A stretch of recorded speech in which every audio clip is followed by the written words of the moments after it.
Bonjour, je m'appelle Yentel, je suis foraine de génération en génération. Je vais vous raconter ce que le Seigneur a fait dans ma vie, la grâce de pouvoir parler de lui, la grâce d'avoir vécu des choses avec lui comme ça.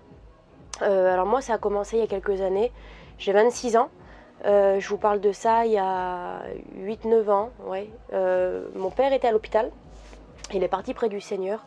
On a eu la grâce que mon oncle qui est pasteur et un autre pasteur viennent le voir en lui témoignant de l'amour de Jésus, et il l'a accepté.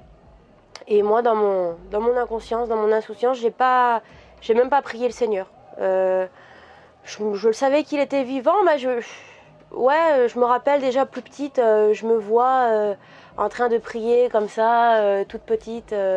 Donc j'ai toujours eu comme un cœur pour Dieu, quoi.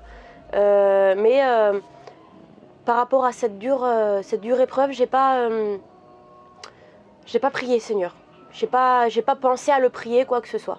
Et je me rappelle le jour où mon père est parti, mon oncle il est venu avec un petit feuilleté, c'était comme un calendrier.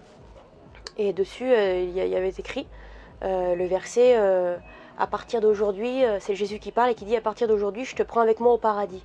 Et à partir de ce moment-là, il y a eu une paix incompréhensible parce que j'étais pas chrétienne, j'avais rien demandé au Seigneur, j'avais rien demandé à Dieu, et à partir de ce moment-là, il y a vraiment eu une paix incroyable. Je savais que mon père, j'allais le revoir. J'ai des manques quelquefois, il n'y a pas de souci, c'est normal, on est humain, mais je sais que je vais le revoir. J'ai pas de tristesse, j'ai pas de peine, et ça c'est incompréhensible. C'est face à c'est l'épreuve la plus dure, c'est incompréhensible. Après, quelques temps après, par rapport à la vie, j'ai grandi et j'ai fait une dépression. Ça a été très compliqué, vraiment des fortes oppressions. Arrivé le soir, j'avais du mal à respirer, enfin une dépression vraiment. Et je ne sais pas si vous savez un petit peu, mais une dépression, on ne s'en sort pas comme ça. On va chez un médecin, on prend des cachets et ça dure très longtemps, et quand on arrête nos cachets, on a possibilité de récidiver, quoi. Bref. Et donc mon oncle me dit: ma nièce vient à la réunion. Bon, bah, je vais lui faire plaisir. Et dans cette réunion, justement, ça parlait de ça. Je connaissais pas les personnes, ils me connaissaient pas. Ça a été incroyable. Et à la fin, il y a eu un appel, et ce pasteur a dit: est-ce que tu veux faire une expérience avec le Seigneur? Pas de te baptiser demain, mais est-ce que tu veux faire une expérience avec le Seigneur? J'ai levé ma main. Et en sortant de la réunion, je me sentais un petit peu plus légère, mais bon, voilà, rien de plus. Et dans les jours qu'on suivit, les semaines qu'on suivit, je me rappelle, je me disais: mais qu'est-ce que j'ai d'être bien comme ça? En une seconde, il m'avait enlevé cette dépression. C'est quelque chose d'extraordinaire, c'est une délivrance, c'est quelque chose de surnaturel. Mais c'est pas pour ça non plus que j'ai voulu faire ma vie avec le Seigneur. Je n'y ai pas consacré non plus. J'ai continué comme ça, j'ai continué, en sachant qu'il était vivant, mais j'ai continué dans ma vie comme ça. Je suis quelqu'un qui était très insatisfaite de la vie.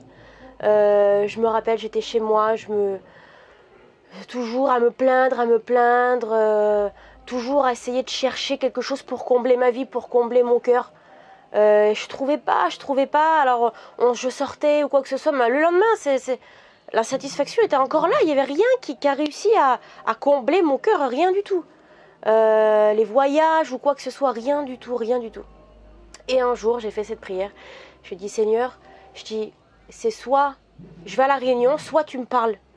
Et je t'accepte entièrement et je vis pour toi, parce que j'en avais marre d'être dans cette position, entre les deux, pas savoir quoi faire.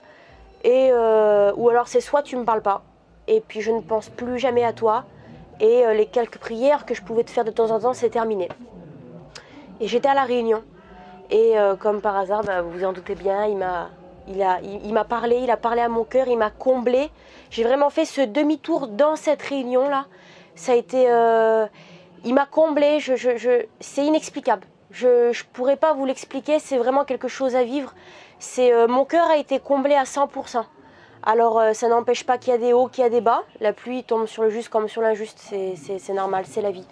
Mais quelle assurance de savoir que le Seigneur qui a créé l'univers, qui nous a créé, notre Créateur, quelle assurance et quel privilège de pouvoir se dire que ben, quand ça va pas, il nous prend dans ses bras.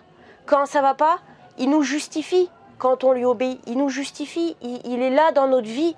Il nous comble. C'est vraiment, c'est un comblement à 100% du cœur. Il y a dans les choses simples de la vie, manger à table avec sa famille, se réaliser à quel point que c'est des belles choses, le privilège de pouvoir être sur cette terre, de pouvoir parler de lui, de pouvoir, quel privilège de lui appartenir. C'est le créateur de toutes choses. C'est le créateur de l'univers. La terre est pas assez grande pour le contenir et nous, on lui appartient.